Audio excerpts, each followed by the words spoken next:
Introvertendo, um podcast onde autistas conversam.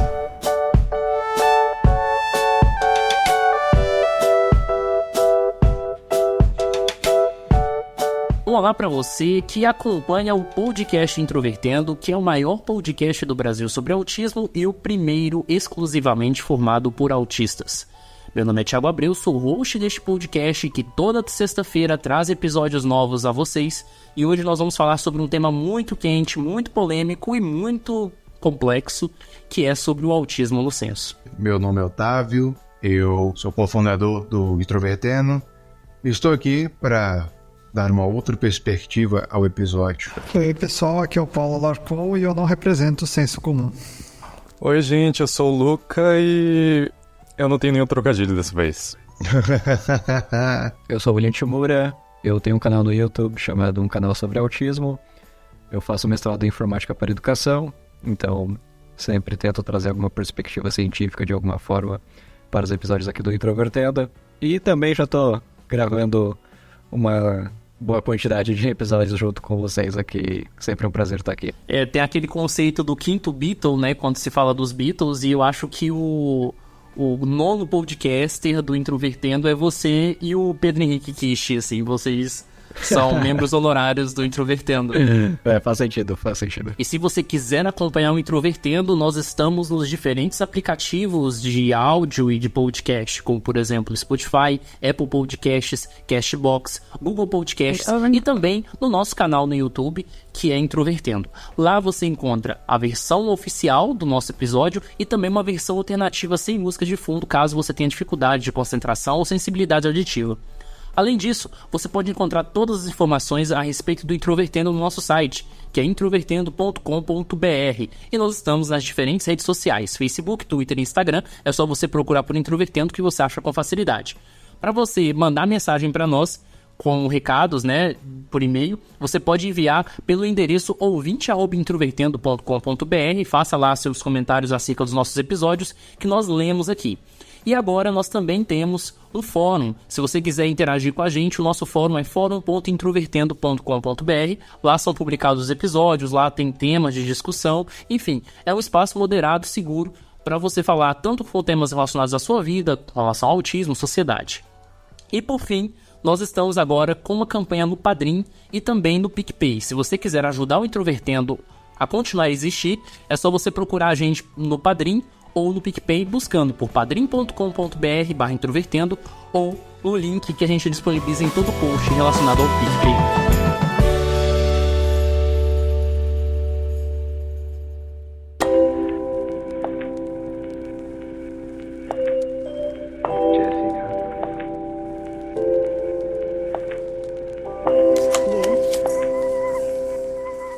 Eu acho que a gente pode dizer com bastante tranquilidade que a temática do senso e o autismo é um dos pontos altos em termos de polêmicas relacionadas à atual gestão do governo federal, né, que é presidido pelo presidente da República, Jair Bolsonaro.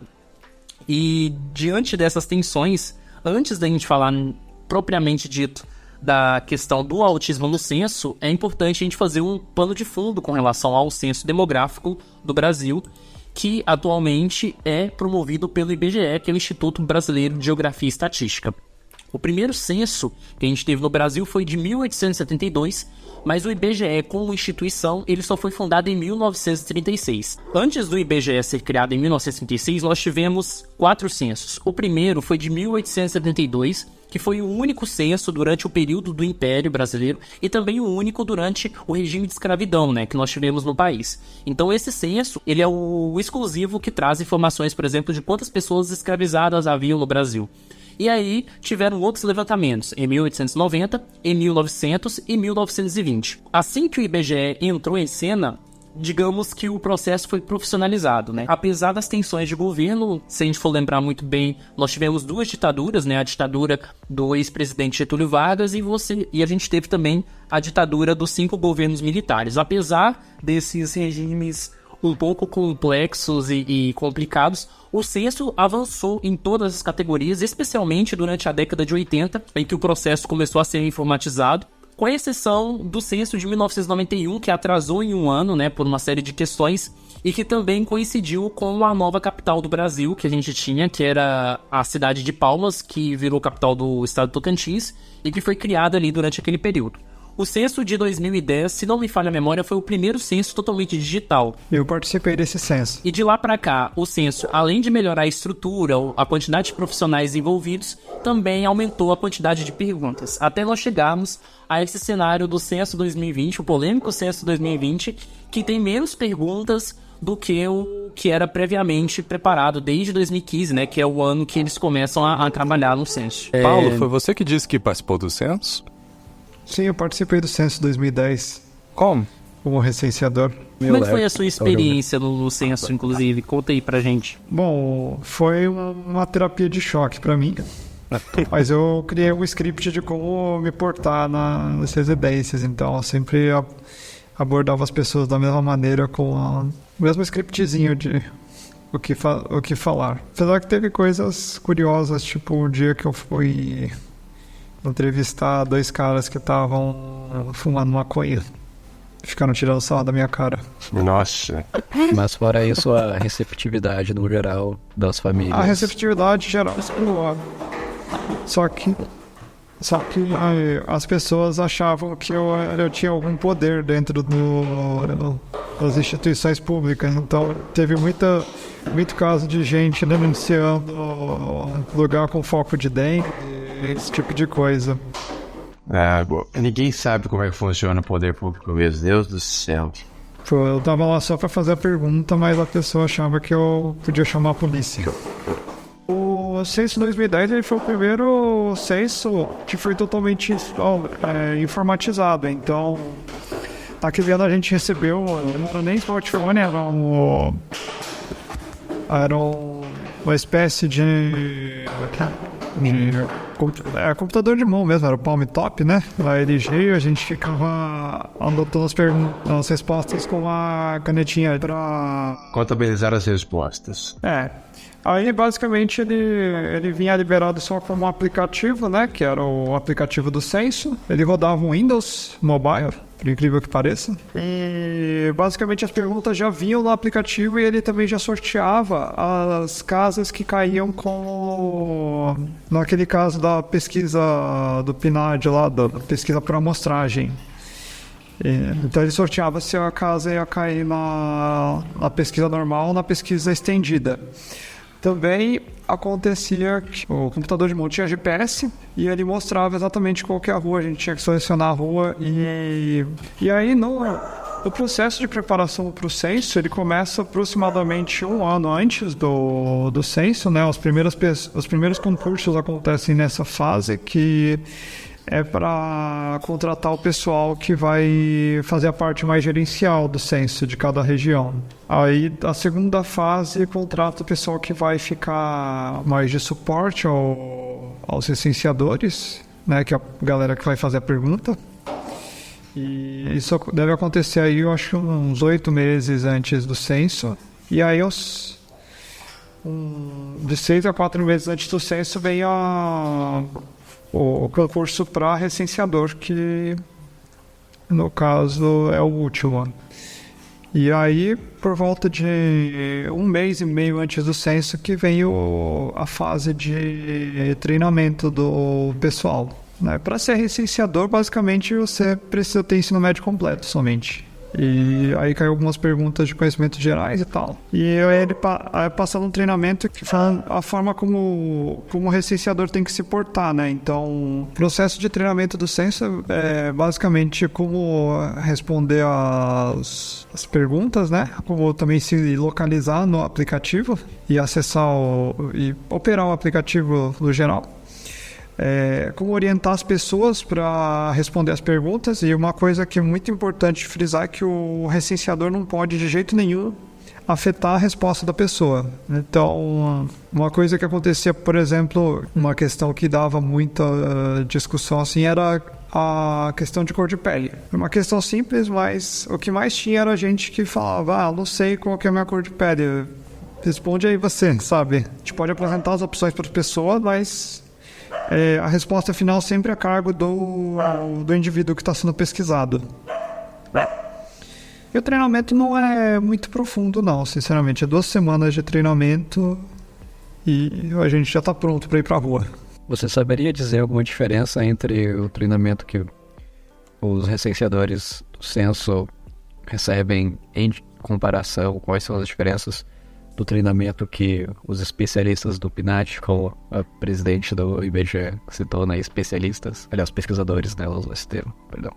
Sabe que a diferença haveria ou você não chegou a...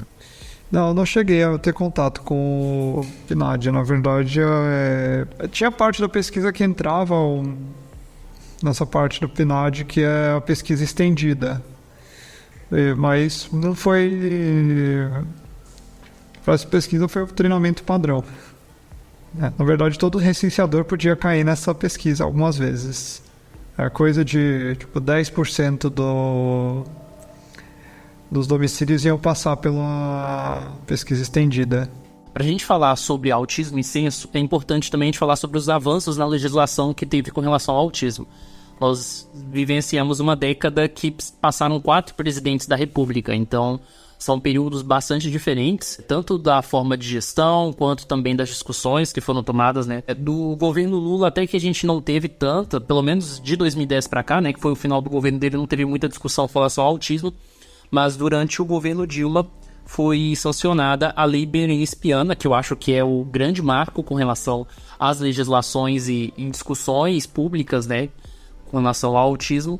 E foi a partir da Lei Berenice-Piana e que a gente tem também um pouco do argumento da importância de se ter o autismo no censo. Porque foi a partir da Lei Berenice-Piana que o autismo foi classificado como uma deficiência. E considerando que todas as deficiências, de forma geral, estão abarcadas no censo, então havia essa necessidade do autismo ser incluso no censo. E o que aconteceu? Em 2018, no dia 18 de junho, foi comemorado o Dia Mundial do Orgulho Autista, né, que é comemorado todo ano, e ocorreu uma audiência pública em Brasília com relação a isso, presidida pelo senador Paulo Paim, que é do Partido dos Trabalhadores do Rio Grande do Sul, e nessa época também ele tinha um projeto de lei que fazia uma alteração, né, nessa lei, que tinha a intenção de se tornar obrigatório a criação de centros de saúde de referência no SUS com relação a autistas, que é uma luta que organizações estão promovendo há um bom tempo. Além disso, em 2016, você tinha um projeto de lei de número 6575, da deputada federal Carmen Zanotto, do PPS de Santa Catarina, que ela usava esse argumento, né, da Lei Berenice-Piana, classificar o autismo como uma deficiência para poder incluir as coletas de dados com relação aos autistas no censo de 2020. Ou seja, esse projeto de lei vem aí do governo Michel Temer, não é algo que surgiu inicialmente no governo Bolsonaro, ou seja, é uma discussão que começou bastante antecipadamente e, portanto, foi um dos principais pontos de tensão com relação aos movimentos de direitos de autistas e com o discurso do governo, que mais tarde dizia que era muito em cima da hora para incluir o autismo no censo. Valendo lembrar que pela lei ter sido aprovada e tendo 4 anos até o próximo censo... Não foi aprovada. Esse projeto da Carmen é o que virou o projeto sancionado pelo Bolsonaro. A questão é que ele começou a ser discutido em 2016, entendeu? O projeto de 2016 para 2020, de fato. Eu acredito que pelo fato de ele ter sido proposto em 2016, haveria sim bastante tempo para discussão, inclusive para se adotar ao censo de 2020, né? Só que por questões monetárias, evidentemente, não está sendo o caso. Paulo, o censo de 2020, a ideia era que tivesse 112 questões, mas por questões monetárias, eles estão querendo baixar para 76. Isso é uma diminuição de quase 1/3, entre 1/4 e 1/3. Você saberia me dizer se essa diminuição ela teria uma redução significativa de custo? O maior custo do censo em si é a contratação de recenseadores e equipamentos. Como o censo agora é informatizado, todo recenseador tem que ter computador de mão. Provavelmente no próximo censo vai ser um smartphone já. E assim, a redução de custo, a redução de perguntas no censo vai reduzir também o tempo em que cada recenseador passa em uma casa. Então eles vão poder associar regiões maiores a cada recenseador. E também o pagamento dos recenseadores é feito por produtividade. Então, quanto mais casos você entrevistar, mais ganha. Para a gente começar a realmente adentrar na treta do censo, digamos assim, a gente precisa falar do ministro da Economia, Paulo Guedes, que durante uma entrevista na Globo News se manifestou claramente defensor de cortes no censo. Ele fez uma crítica ao tamanho da pesquisa, ele disse que a pesquisa era muito grande, que eram perguntas demais e que algumas perguntas não provocavam interesse do governo brasileiro, né, com relação à intenção da pergunta. E aí eu vou falar aqui um pouco das citações que ele falou durante essa entrevista. Ele disse o seguinte, entre aspas: "O Brasil é um país pobre e faz 360 perguntas. Custa muito caro e tem muita coisa do nosso ponto de vista, do governo federal, que não é tão importante." Aí, quem estava ali entrevistando ele é a Miriam Leitão, né, que enfim, já tem uma relação com o governo um pouco tempestuosa. Ela perguntou se seria uma forma de intervir, né, na ação do IBGE, e aí ele respondeu: "Não é intervenção, nós não estamos dizendo nada." A moça, né, que é a Suzana Guerra, que gravou aquele vídeo mais tarde, disse que precisava de 2,7 bilhões para fazer o censo que sempre foi feito. Eu disse: "Não tenho esse dinheiro, não vou dar." "Ah, mas não vamos ficar sem censo?" "Não, faz o que quiser para baixar esse custo, vende prédio." Engraçado é que se a empresa fosse privada, como o Ibope, e estivesse com dificuldades, a pesquisa encolheria e ninguém falaria em intervenção. Então foi essa a resposta que o ministro da Economia, Paulo Guedes, deu. Para uma pessoa comum que às vezes não tem tanto inteiramento sobre esse assunto, você acredita que, assim, quais seriam as consequências diretas de um encolhimento do censo? A diminuição de perguntas levaria a uma diminuição de informações colhidas. Certas políticas que poderiam se beneficiar do censo, se elas tivessem as perguntas inerentes a elas cortadas, isso atrapalharia bastante, sabe? Eu acho que a coisa mais preocupante, assim, com relação à fala do Paulo Guedes, é porque ele fala, assim, que muita coisa, repetindo, muita coisa do nosso ponto de vista que não é importante, ou seja, é do ponto de vista de um governo que vai ficar durante 4 anos em uma gestão, né? A gente tem que pensar que a política, apesar de, claro, ser feita por pessoas, ela é feita por muitas mãos. Então eu acho que é uma forma muito personalista de você pensar uma pesquisa que é de mais de um século, que é o próprio censo. Sim. Na minha opinião, pelo que eu percebi, parece que o Paulo Guedes está julgando o censo do mesmo jeito que ele julga qualquer outra política pública.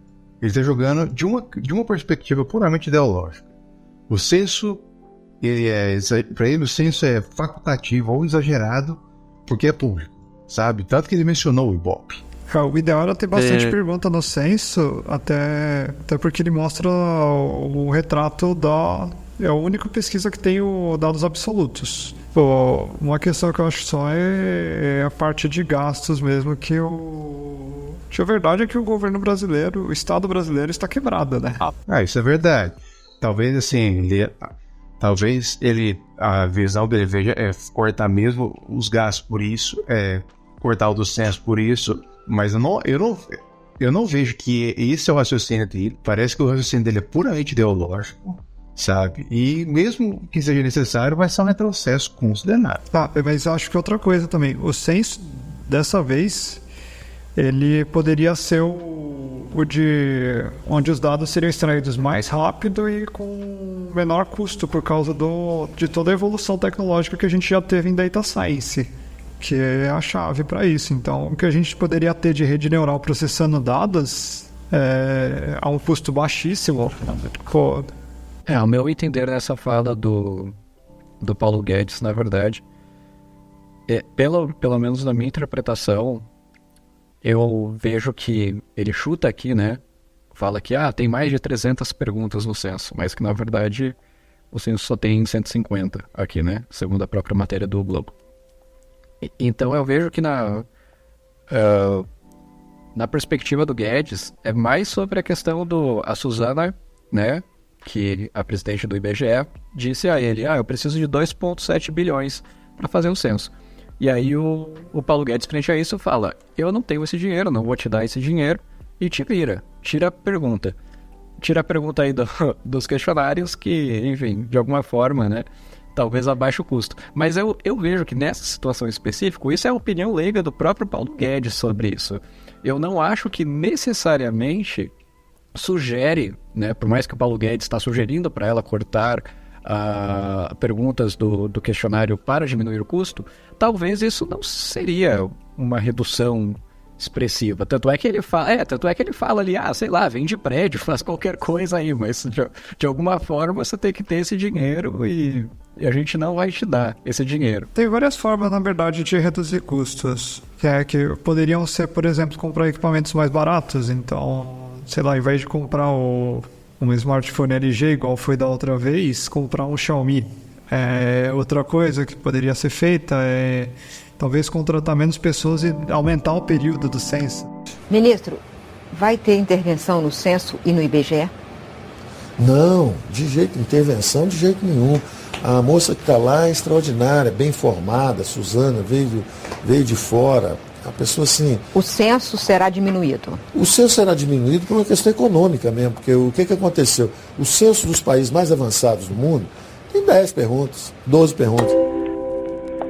Mas, gente, só pra gente não divagar muito sobre essa questão do Paulo Guedes, é importante a gente falar que, no mesmo momento em que o próprio governo, tanto antes de assumir, né, o governo de Jair Bolsonaro já pensava em reduzir gastos, diminuir a máquina do Estado, você tinha esse projeto, né, da deputada Carmen, que passou na comissão e que foi pro Senado. Qual que é a questão quando chegou no Senado? Quando chegou no Senado, você já tinha uma série de tensões relacionadas ao próprio ministro da Economia, que indicava que os senadores não iam ser favoráveis à inclusão do autismo no censo, né? Que esse projeto não ia ser aprovado. O IBGE alegava naquele momento, se não me engano em fevereiro, março, então, ou seja, relativamente recente, que não tinha como incluir o autismo no censo. No dia 2 de julho, considerando esse cenário que já era bastante desfavorável, várias entidades, né, organizações formadas por pais de autistas começaram a ir em Brasília para pressionar os senadores para aprovar esse projeto. E aí esse movimento, né, essa manifestação em específica foi encabeçada pelo movimento Orgulho Autista Brasil, que eu acho que hoje é a organização de pais mais influente a nível nacional, também com a participação de outras organizações, né, outras entidades que tiveram uma participação menor, que são ligadas ao Moab, e que não tiveram os seus nomes assim, divulgados também entre a imprensa. É importante falar que essas organizações, inclusive teve uma de Goiânia que esteve lá, que foi a FAAG, e aí eles conversaram com os senadores, apresentaram a pauta, alguns foram até com o autista junto, e aí eles fizeram muita pressão, e o projeto foi aprovado ainda em julho e passou para ser sancionado pelo presidente Jair Bolsonaro. É importante falar que o Moab teve uma participação muito considerável nisso, porque a gente tem muitas associações, muitas organizações de autismo, seja formada por pais, algumas formadas por autistas e etc., mas a organização que, de certa forma, puxou muito esse tema por causa da abrangência nacional, né, pela estrutura, foi o Moab, e eles lançaram uma nota defendendo a avaliação deles com relação ao autismo no censo. E aí você também teve um outro movimento que é bem mais recente, mas que também acabou entrando bastante nessa discussão, que é o Capricha da Inclusão. Acho que o William consegue falar melhor sobre isso. O Capricha da Inclusão realmente é um movimento mais recente, né? E ele vem, na verdade, ele surge com esse principal objetivo, né, de trazer essas pautas para o governo, de um compromisso com o MEC especificamente, para se compilar uma lista de práticas baseadas em evidências, né, que se pode ser tomadas ali em contextos escolares e na própria inclusão mesmo escolar, né, como o próprio nome do movimento diz. E também um outro ponto importante que a gente pede para que sempre seja em uma situação de ter que decidir, né, entre práticas, ou seja lá qual for a intervenção, tratamento, e frente a um tratamento A que não tem evidências versus um tratamento B que não tenha evidências científicas, né, que aí você poderia consultar na própria lista do MEC, que também o movimento tem, né, essa reivindicação, você privilegie, né, dê preferência para os tratamentos sempre que tem evidências. Então, o movimento Capricho na Inclusão surge por conta disso, mas é claro, também é um movimento que consiste em pais, pesquisadores, enfim, autistas também, como eu me considero também parte desse movimento, apesar de não estar presente em Brasília nessa situação específica. O censo é, querendo ou não, um dado extremamente importante para você conseguir, né, articular e ter argumentos para você conseguir esse tipo de reivindicação. Então, por isso, juntamente com o objetivo original do Capricho na Inclusão, essa questão do censo é importantíssima também, ao meu entender. No início de julho, antes dessa manifestação propriamente dita que ocorreu lá em Brasília, se não me engano foi um dia antes, eu publiquei um texto nas redes do Introvertendo falando que a gente não tem dados atualizados de quantos autistas há no Brasil. A gente geralmente fala da estimativa dos 2 milhões, baseadas nos dados do CDC, que, né, falam que provavelmente existe um autista a cada 110 pessoas no mundo. E a gente só teve um estudo de prevalência no Brasil, em 2011, que foi feito por pesquisadores em um bairro no município de Atibaia, em São Paulo. E aí, nessa pesquisa extremamente limitada, mas que foi a única que a gente teve em termos de estudo de prevalência, foi atestado a quantidade de um autista para cada 367 crianças. Isso. Então a legislação avançou, né? A gente teve a Lei Berenice Piana, a gente teve aí esses projetos de lei que tem estendido os direitos, né, tanto das pessoas que são diagnosticadas quanto das suas famílias, né, porque elas estão ali interligadas. E aí, a principal intenção com relação a incluir o autismo no censo é porque a pesquisa do censo ela é uma pesquisa quantitativa, ela não é qualitativa. Também com base à falta desses dados, então a gente trabalha sempre com essa estimativa dos 2 milhões, mas que é um número que provavelmente está fora da realidade, tanto para mais ou para menos, isso dependendo se a gente levar em conta subdiagnósticos ou não. Mas ao mesmo tempo, diante desse cenário, a gente também teve pessoas dentro da comunidade que estavam receosas com a inclusão do autismo no censo. E aí eu falo tanto de pais quanto de alguns autistas ativistas que usaram principalmente o argumento do subdiagnóstico para poder falar de que os números podem ser desastrosos, muito menores do que a realidade. E aí eu vou falar minha opinião pessoal, tá? Com relação a isso, e a gente pode entrar aqui e discutir isso em pauta também, com relação às pessoas que se manifestaram publicamente a isso.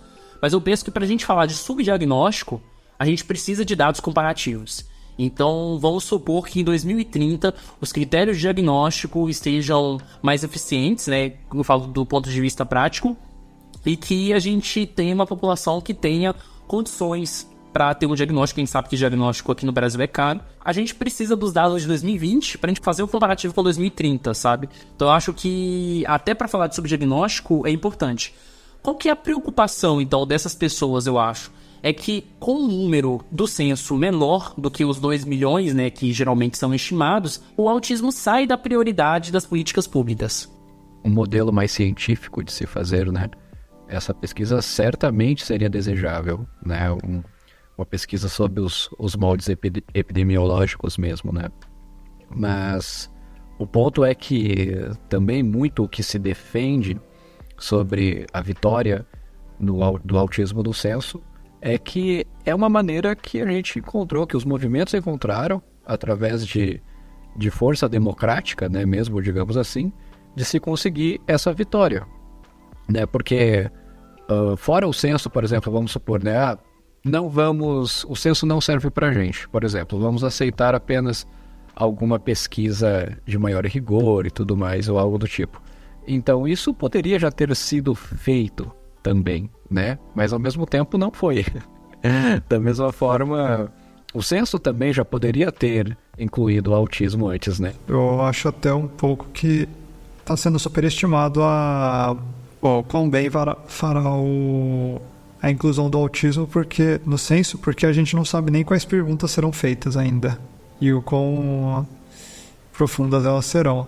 E por ser uma coisa que até a instituição não estava querendo, é bem provável que façam perguntas às coxas que não tragam realmente muita informação sobre o autismo.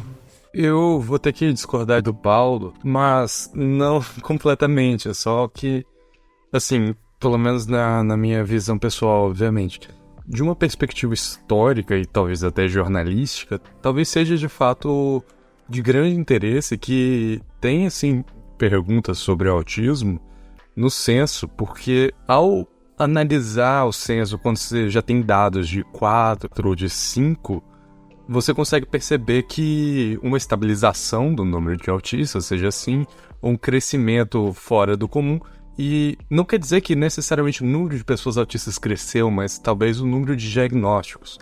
Então isso é um grande sinalizador de que os métodos usados para o diagnóstico estão melhorando, ou até que o atendimento psiquiátrico, o acesso psiquiátrico que se tem no Brasil talvez seja melhor. Então, de uma perspectiva histórica, é de grande interesse que se tenha, mas de uma perspectiva imediata, talvez nem tanto. E por isso que eu acho que é necessário ter o autismo em censos o quanto antes, para manter esse padrão de sempre se ter, exatamente, para sempre se ter, para sempre se comparar isso. É que também existe uma comparação que a gente já pode fazer agora, que é a comparação do que a gente tem hoje versus o que a gente vai ter no censo 2020, mesmo sendo um único censo, né? Que o que a gente tem hoje? A gente não tem nada. Agora surgiu uma curiosidade. Nós estamos falando sobre superestimar números.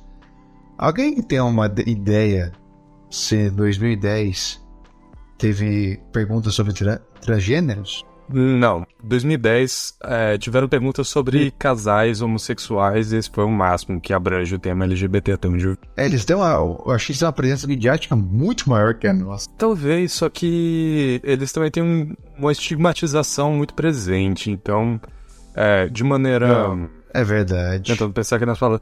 Institucionalmente é muito difícil que sejam aceitos. A pauta do autismo, de certa forma, ela agrada muito mais políticos de diferentes partes do espectro, porque ela é uma temática que envolve certo assistencialismo, sabe? Entendo. Sim, com certeza.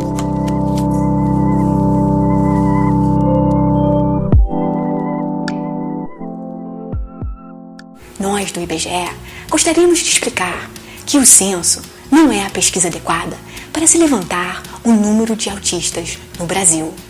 Então, também frente à sinalização, né, algumas sinalizações através do Twitter do Bolsonaro, né, também conhecido pelo próprio Bolsonaro como Diário Oficial, esses conflitos levantaram, né, algumas tensões, especialmente por parte dos movimentos, né, que fizeram tanta pressão ali do Congresso, né, sobre essas sinalizações de veto, de um possível veto do presidente. E frente a isso, o IBGE, através do Twitter deles, né, o IBGE comunica, a presidente aqui, Suzana Cordeiro Guerra, fala em um vídeo que, como alternativa, todo nesse viés de, né, o autismo merece uma atenção especial, né, essa questão do autismo merece uma análise um pouco mais profunda, e por conta disso, não deveria ser feito através do censo, mas sim que deveria ser feito através do PNAD, que é um outro tipo de pesquisa que o IBGE também faz, nem de perto a abrangência é tão grande, né? Na verdade, o PNAD ele só atinge algumas capitais, né? Então, ele tem uma amostragem muito menor do que o censo. E, segundo a própria presidente, o motivo para isso seria que, se caso, né, o autismo fosse feito através do censo, o número seria subestimado por conta do fato de que os recenseadores são treinados em pouquíssimos dias. Então, eles não teriam essa capacidade de adequadamente identificar essa questão do autismo, como as próprias palavras dela dizem aqui em alguns trechos. E frente a isso, né, claro, surgem diversas questões pela comunidade do autismo, né? A gente sabe quão é difícil, às vezes, de você ser diagnosticado, né? E eu, por exemplo, passei minha vida inteira, anos da minha vida, sem ser diagnosticado, mas eu sou uma pessoa com autismo desde que eu nasci, obviamente. Então, eu me pergunto, né, qual seria a capacidade, né, qual seria a necessidade de um treino especializado que supostamente as pessoas do PNAD teriam para conseguir obter um número mais preciso versus a capacitação dos recenseadores. Porque a gente sabe que nem o PNAD, nem o censo são pesquisas científicas, na verdade, né? É claro, são pesquisas que cumprem sim com determinado o rigor e tudo mais, mas pela natureza, da própria natureza dessa pesquisa, ela não foi feita para, enfim, contar com uma equipe multidisciplinar juntamente com ela para sair por aí diagnosticando ou não, né, como já foi sugerido anteriormente aqui. Idealmente a gente teria que ter dados hospitalares envolvidos nisso, uma metodologia muito mais rigorosa para se ter, né, um número preciso nessa perspectiva científica, né? Porém, também, como a gente já falou, também tem a utilidade desse número por uma perspectiva política, né? A gente sabe que, obviamente, há receio sobre o número de ser inferior à realidade. E a presidente Suzana justamente fala sobre isso, né? Fala que, por experiência anterior do próprio IBGE, sobre questões de perguntas que eles já haviam colocado no passado, no censo, e que os resultados dessas perguntas foram muito inferiores, né? Ele não cita quais foram essas perguntas, mas que os resultados, de alguma forma, eles identificaram que foram muito inferiores ao que era esperado, por conta dos recenseadores não serem capacitados para isso. Mas eu imagino que talvez alguma pergunta, eu não tenho certeza, não consigo imaginar nenhuma agora, mas posso imaginar que talvez alguma pergunta exista realmente, que alguém tenha que ter um pouco mais de especialidade em fazer ela, eu não tenho certeza.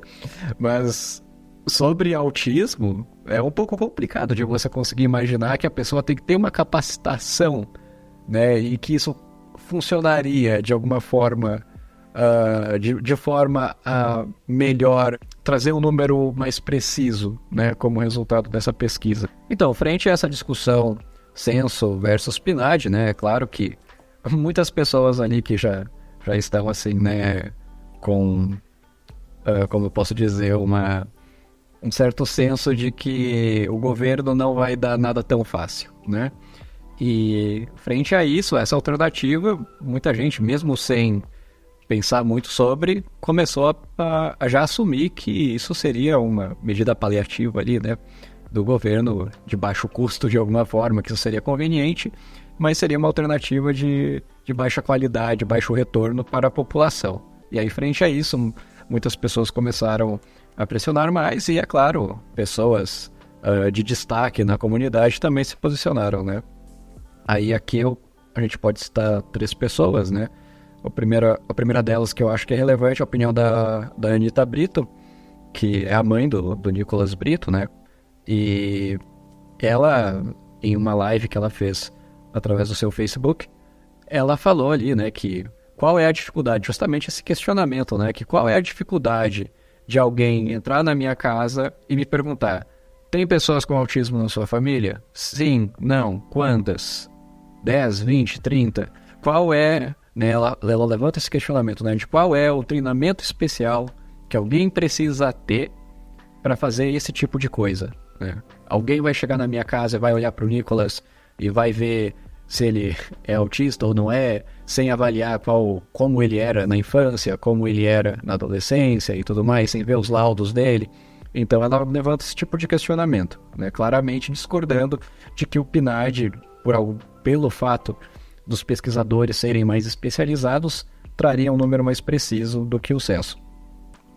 Outra pessoa notável é o Luciano Lacerda, né, também associado ao movimento Capricho na Inclusão, e também através do seu canal do YouTube, né, do Acesse Aba, ele fala bastante sobre quais são as diferenças do censo e do PNAD, especialmente falando sobre essa diferença de que o PNAD você teria uma amostragem, né, você teria capitais, regiões, não necessariamente que você não pode ter números precisos através de amostragens, desde que seja uma pesquisa bem delineada estatisticamente, mas também que, em comparação ao censo, que literalmente você teria né, essa população, você teria um número inevitavelmente mais preciso. E também o Luciano frisa bastante essa questão de que a gente não tem nada, né, que hoje em dia a gente não tem nada, a gente não tem nenhum número. E isso falando por questões de formulação de políticas públicas mesmo, né? A gente sabe que eu, pelo menos, né, sou uma pessoa bem próxima do Luciano, me considero assim, e eu acompanho bastante o trabalho dele, né? E eu vejo que a preocupação dele Ele é, de fato, um cientista muito rigoroso, um pesquisador bem rigoroso, mas ao mesmo tempo ele também é uma pessoa muito ativa politicamente, né? Então eu vejo que, na visão dele, ele defende essa ideia de que é desejável termos o censo, mesmo que seja um número que a gente sabe que não vai ser preciso, porque isso dá uma base para a gente conseguir pressionar o governo e conseguir políticas públicas eficientes de alguma forma, né? Isso é um primeiro passo. E outra pessoa, a terceira pessoa notável também é o Paulo Liberalesso, que administra páginas no Facebook sobre mais essa questão neurocientífica, né? Ele atende também pessoas com autismo, ele é doutor e claramente uma pessoa muito especializada sobre isso, produz bastante conteúdo, acompanha bastante o trabalho dele também, e a opinião dele é um pouco divergente, né? Ele cita que idealmente, também cita, né, essa questão não é porque é de amostragem e não é porque não tem toda a população que significa que necessariamente o seu resultado não vai ser confiável. Há diversas maneiras, né? Ele deixa ali bem explícito no texto dele, através da página do Facebook, que você pode sim ter resultados confiáveis usando esse... Né, examinando a amostragem, não necessariamente você precisa do todo para examinar isso. Ele também fala uma questão de custo, ele levanta ali alguma questão de custo do censo, e também fala que nem o censo nem o PNAD traria números interessantes e que seria um pecado, nas próprias palavras dele, de se colocar isso na mão de uma pesquisa dessa natureza. Então o Paulo, ele assume mais, né, ele tem mais essa perspectiva de que realmente o desejável seria a gente ter um maior rigor, né, sobre isso. Ele também deixa claro que não é porque o censo não serviria, nem o censo nem o PNAD serviria para autismo, que significa que o censo e o PNAD são pesquisas ruins. É apenas que não são pesquisas adequadas para se ter esse tipo de informação.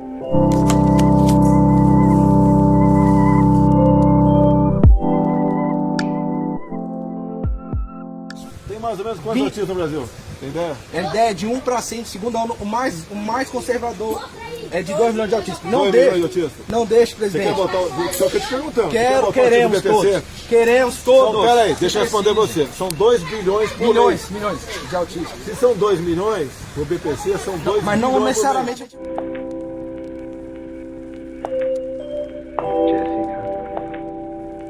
Quando o Senado aprovou, né, o projeto de lei da Carmen e partiu para a sanção do presidente Jair Bolsonaro, a primeira coisa que ocorreu a partir do governo federal foi uma tentativa de adiar esse processo, né, com relação ao autismo no censo, porque saberia que é uma corrida contra o tempo, já que o censo é ano que vem. E aí ocorreu uma reunião no Palácio do Planalto, vários integrantes do governo, principalmente membros do Ministério da Mulher, né, que é o Ministério da Damares, da Família, etc., juntaram lideranças desses movimentos de direitos de autistas, né, chefiados por pais, para desistir da ideia do autismo no censo. E aí o governo, claro que tinha aquele posicionamento com relação que a pergunta sobre o autismo ia trazer muitos problemas financeiros com relação ao IBGE e ao censo. Lembrando que nessa reunião estavam representantes do Capricha e principalmente do Moab, né?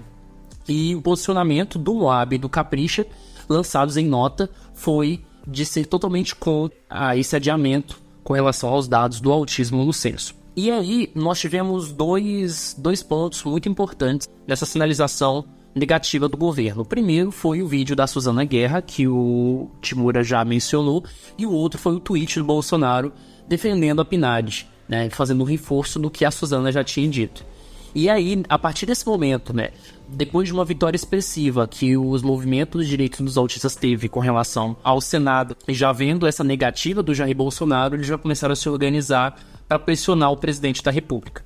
E o principal ponto, assim, que eles viram estratégico para isso foi a primeira-dama Michele Bolsonaro, que na posse do presidente Jair Bolsonaro fez, inclusive, um discurso, né, com relação às pessoas com deficiência, e aí eles sabiam que a Michele seria um ponto muito estratégico para se conseguir algo. E aí que vem o ponto mais polêmico e mais confuso de toda essa discussão com relação ao censo, que é quando o apresentador da TV Record, Marcos Mion, entra em pauta. E o Marcos Mion, ele recebeu um convite do governo para uma reunião que inclusive ele conversou com a própria Susana Guerra, e ele diz em um vídeo que a Susana Guerra convenceu a ele de que o PNAD era muito mais seguro do que o censo. E aí é muito interessante porque ele gravou um vídeo, e esse vídeo foi recebido de forma relativamente negativa em parte da comunidade do autismo, porque ele se dizia enviado por Deus para ser o embaixador da causa do autismo, e isso passando, de certa forma, entre aspas, por cima de um movimento de pessoas que estão lutando há cerca de 10 anos com relação a esses dados. Então, isso causou um certo furor, e o Marcos Mion estava bastante inseguro nesse vídeo. Eu não sei a opinião de vocês, mas a minha impressão era que o Marcos Mion estava com muito medo, porque ele falou que ele não sabia muito bem, que ele queria a opinião das pessoas, se eles realmente concordavam com a Susana, e aí ele disse que ele tinha uma reunião a ser feita com relação, se não me engano, a alguns membros do governo, e aí essa reunião seria um ponto muito fundamental. E aí a comunidade do autismo entrou em desespero, né? Porque entra um cara midiático como o Marcos Mion nos 45 do segundo tempo, quando toda a discussão está sendo levantada e etc, e o cara é chamado para reunião sozinho, aí você pensa, vai dar um desastre. Agora vocês continuam. Eu vejo que o vídeo dele pareceu muito mais algo de, não necessariamente medo, mas ele parecia estar testando o solo, sabe? Ele lançou o vídeo pra ver qual seria a recepção do público. Se o povo iria fazer muito barulho sobre isso ou se não. Eu acredito que a percepção final dele é de que sim, o povo fez muito barulho sobre isso porque foi patético. Mas assim, acredito que por ele ser uma pessoa tão midiática, pareceu muito mais algo de realmente testar o ambiente mesmo, pra ver a animosidade das pessoas quanto ao que ele ia fazer. E o que ele já tinha feito também. Olha, eu acho, eu acho que o comprometimento dele com a causa é real, sabe? Sim. Mas ele é uma pessoa pública. Mesmo que ele tenha as melhores intenções com a causa, ele vai fazer uso dos meios que ele conhece. Agora, independente disso, ele está promovendo a nossa causa também. Eu penso a partir da seguinte questão, assim, não me importo, né, pensando de uma forma bem crua, bem autística, assim, não me importo com quem esteja falando. Se a pessoa tem conhecimento, se a pessoa tem experiência para falar sobre aquele tema. Qual que é o problema do Marcos Mion? O problema do Marcos Mion para mim não é ser um apresentador, não é ser um cara midiático, é porque ele não tem estrada, entendeu? E aí esse eu acho que era o medo das pessoas, não era uma disputa por protagonismo ou quem ia falar na frente, era para saber quem tinha experiência, quem tinha cacife para poder chegar na discussão e debater isso frente a frente com o governo sem sair em desvantagem, entendeu? Porque ele tinha um risco muito grande a correr ali naquela discussão. Entendi. Sim, eu tenho uma percepção sobre isso que quase que junta um pouco o que cada um diz. Porque, apesar de eu não ter exatamente problemas pelo fato de ser apresentador ou qualquer coisa desse tipo, eu vejo que é um pouco problemática a postura dele, porque ele apresenta muito, pelo menos pareceu ser assim, de tentar chegar no último segundo para colher os louros de uma batalha que está sendo travada há muitos meses e alguns anos já, por diversas pessoas que estão integralmente trabalhando por isso. Ele chega no último momento falando, ei galera, eu tentei, eu tô lutando aqui por vocês e tudo mais, e às vezes ninguém sabe o que ele iria discutir ali no momento, então poderia chegar no último momento colhendo os louros sobre tudo e ainda mudar a discussão para uma coisa completamente diferente do que todas as pessoas que estavam batalhando o tempo inteiro sobre aquilo estavam tentando. Então acho problemático essa postura dele, não o fato de ser apresentador ou qualquer outra coisa assim. Entendi. Nesse ponto eu vou concordar contigo, sabe? Mas, assim, ok, entrou na briga agora, só como você falou, ele entrou agora. Então, me atendo somente à questão técnica, né, do que ele disse. Para mim, um exemplo muito grande que mostra que o Marcos Mion não estava realmente preparado a princípio foi quando ele falou das organizações, e ele citou o nome de organizações de direitos do autismo que não estavam na discussão do censo. Mas citou porque eles lançaram em algum momento uma nota ou outra falando sobre o tema, mas que não participaram dessa discussão. Então, assim, ele aparentemente, pelo meu ponto de vista, não sabia nem quem estava participando dessa discussão anteriormente. É claro que eu acho que todos os pontos levantados aqui são pertinentes, especialmente o ponto que o Luca levantou, eu acho que Faz bastante sentido. Acho que um contraponto, porém, né, um ponto positivo nisso tudo, é que, ao meu entender, ele estava mais propenso a entender, a corroborar ali com a opinião da própria presidente do IBGE e ceder essa questão do censo. E chegar e falar assim, não, tudo bem, se você está me dizendo que o PNAD vai ser melhor para a comunidade do autismo, eu aceito isso e vamos, se você está dizendo, você é presidente do IBGE, você deve saber mais do que eu, então vamos pelo PNAD, vamos esquecer o censo. Né? Ao meu entender, nas primeiras manifestações do Marcos Mion, logo após a entrevista com ela, e até mesmo no vídeo da entrevista com ela, eu fico com essa impressão de que ele realmente foi convencido por ela. Mas um ponto positivo é que logo em seguida ele gravou um outro vídeo, colocou ali da comunidade dele, né, no Facebook que ele tem, e falou, olha pessoal, eu quero ouvir vocês, né? E eu acho que ele realmente ouviu, né? Por mais que, ok, talvez não era para ser ele all, assim, qualquer, né? Não era para ser ele realmente lá. Eu acho que isso faz todo sentido, principalmente porque em um vídeo específico, que eu não vou lembrar agora, ele basicamente diz que a princípio ele não estava fazendo algo relacionado à vontade dele. Eu tenho a impressão que às vezes a vontade dele era ir pelo PNAD mesmo. Mas ele viu que os grupos, eles tinham argumentação e tinham toda uma linha narrativa com todos esses anos com relação ao censo, que ele falou, ok, então já que eu fui chamado para isso, eu vou levar a opinião de vocês em seguida. Então, do próprio pelo menos ele não colocou o dedo dele no final e falou assim, o meu ponto de vista é o que leva a ler. Ele tem mais um mérito que tem que ser realmente ressaltado, é que, por ser uma pessoa pública, em um dia tratando sobre esse assunto, ele já trouxe muito mais notoriedade que toda a batalha durante todos os meses que os grupos trouxeram. Pelo menos essa foi a impressão nas redes sociais, porque todas as pessoas fora do meio autista passaram a falar sobre o assunto, pelo menos aplicado ao autismo no censo de 2020, que não era tão falado assim quanto passou a ser depois da participação dele. Então, bem ou mal, pelo menos falaram disso. Isso é um mérito que ele, de fato, tem que ter. Na verdade eu vejo o Marcos Mion meio que com uma ligação entre o movimento autista e as demais pessoas, porque ele traz essa notoriedade e leva essa discussão para fora do meio autista. Eu acho que um outro ponto importante a citar, não diretamente relacionado ao Marcos Mion também, mas a argumentação que a presidente do IBGE traz ali no vídeo com o Marcos Mion, é que, primeiro de tudo, também ela se demonstra extremamente nervosa, né, no vídeo. Então ela gagueja muito, erra muitas palavras, ela não tem uma argumentação profunda, então ela pegou um avião para ir atrás na casa do Marcos Mion, diretamente gravar um vídeo com ele, mas dava para ver que ela não tinha, ela sempre se atia no superficial porque o pessoal do PNAD vai ser mais especializado para essa questão do autismo. Nunca fala do porquê, nunca fala do como, não se aprofunda, né, de quais são as razões para isso. Sempre se mantém muito no superficial, e ela mesma faz uma autocrítica falando que, foi até interessante vocês terem trazido agora, porque agora a gente conseguiu colocar isso de uma maneira mais forte em pauta.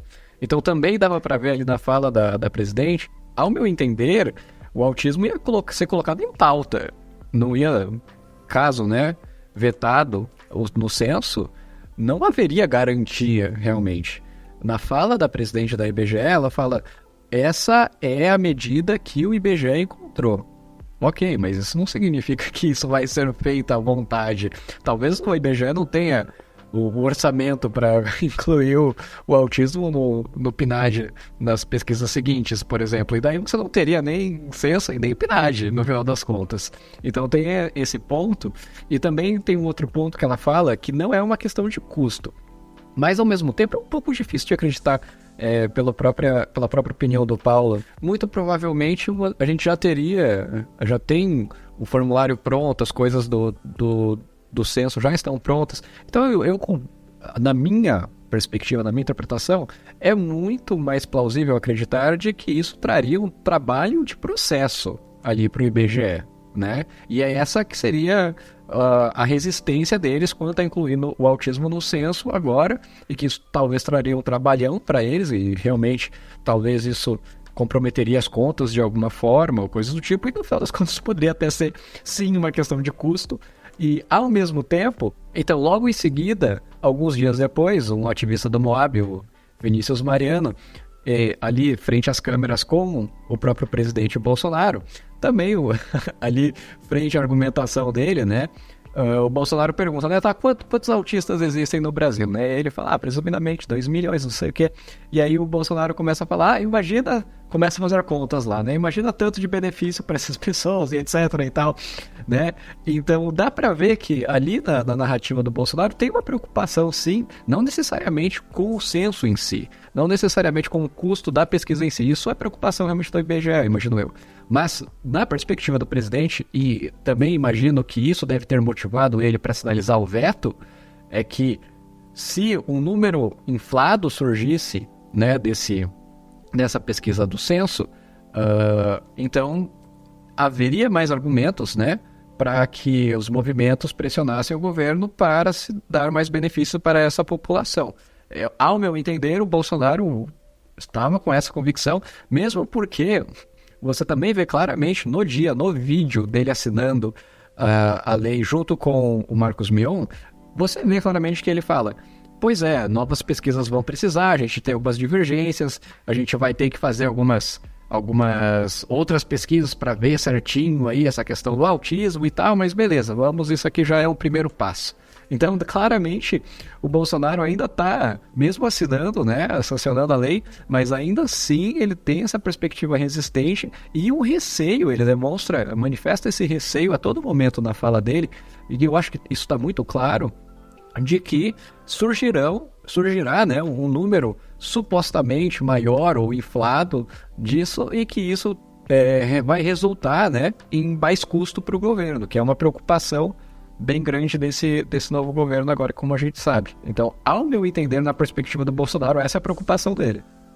Nesse episódio específico, depois de sancionada a lei, né, o Marcos Mion ali postou no Facebook dele um pouco sobre os bastidores, né, e, na verdade, a reunião era para ter sido apenas com a Michelle, né, não era para ter envolvido o Bolsonaro. Mas aí o Bolsonaro ficou sabendo que tinha essa reunião e tudo mais, e pediu para que essa reunião fosse do próprio gabinete dele, e ali no mesmo dia ele sancionou. Então dá pra se ver que foi uma coisa do momento, assim, sabe? O que eu acho mais interessante é a expressão facial do Bolsonaro e a da Michelle, né? Porque a minha impressão quando eu assisto o vídeo é que a Michelle olha pra ele falando assim, você vai fazer o que eu mandar. E o Bolsonaro obedece nesse vídeo. O meu partido é o autismo. Eu luto pelo autismo e vou sempre lutar.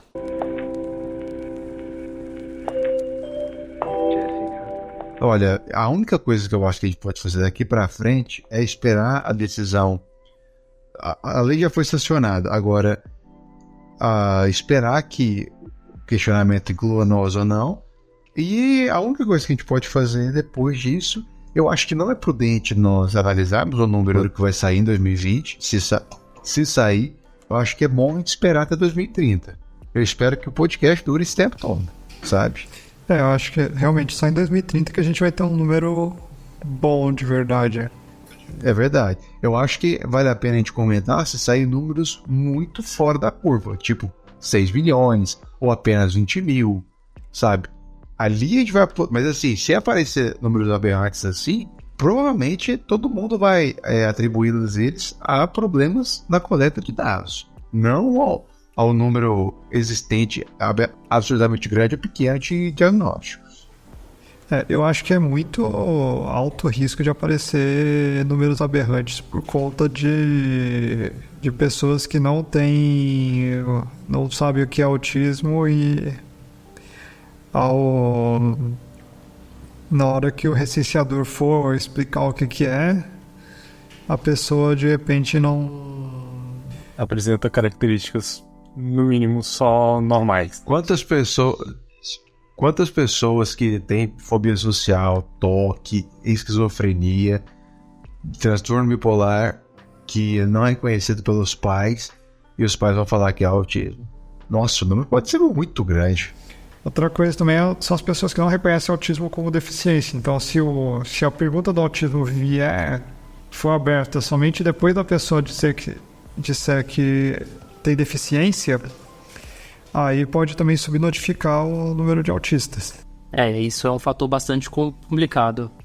Isso me faz lembrar, inclusive, que eu vejo frequentemente muitos autistas falando assim, eu não sou uma pessoa com deficiência.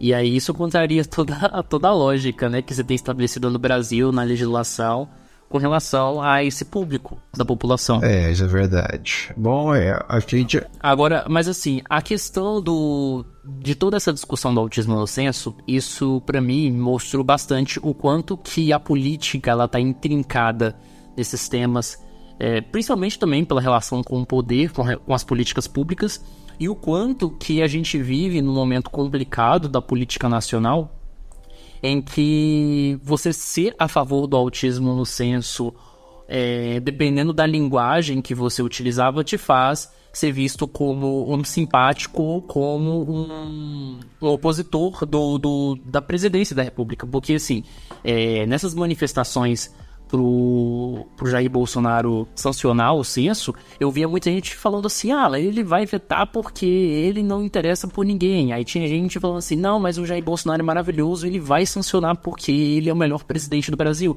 Então você tinha muito esse discurso inflamado, eu vi muitas mães brigando, eu vi muitos autistas brigando, eu vi gente, assim, se atracando por causa dessa discussão do censo, e eu acho que esse é um episódio bastante relevante pra gente pensar como é que a comunidade tá interagindo entre si. Tudo relacionado ao Bolsonaro gera um discurso inflamado, né? Sim, mas assim, uma coisa que isso é uma opinião pessoal minha, não é uma opinião do Introvertendo. Eu penso que quando você faz parte de uma organização ativista, você precisa tomar muito cuidado com a linguagem que você usa quando você se relaciona ao poder. Porque a sua organização, ela dura mais que uma gestão, ela dura mais que um governo. Então, você tem que adotar um discurso, uma narrativa, que você não fique preso a uma gestão, a um gestor, a uma pessoa específica, e que o seu projeto tenha continuidade. Então, eu realmente, do ponto de vista pessoal, fiquei um pouco preocupado com algumas palavras que algumas organizações e algumas pessoas específicas usaram, porque elas pareciam que ultrapassavam a visão institucional que elas têm sobre a própria organização e mostravam o ponto de vista pessoal delas em quem ela votou para presidente da República. E eu acho que isso é um pouco problemático quando se faz ativismo, né? Quando se faz ativismo do ponto de vista institucional. Quando é do ponto de vista pessoal, eu acho extremamente transparente você mostrar em que posição no arco político você está. Mas quando você trata de uma organização que representa múltiplos interesses, isso causa racha. Então isso é bastante preocupante. Mas isso aí, como é que fala? Acho que a única forma de lutar contra esse viés é ter paciência, é falar com paciência, ouvir com paciência. Isso vai além de posição política, isso é uma questão cognitiva, eu acho até. Eu acho que o que eu espero, pelo menos para toda a comunidade, tanto para nós quanto para todas as pessoas, é essa capacidade, né, de dialogar e de ouvir e de lidar com o contraditório. E eu espero que o autismo no censo seja um sucesso. A todos nós.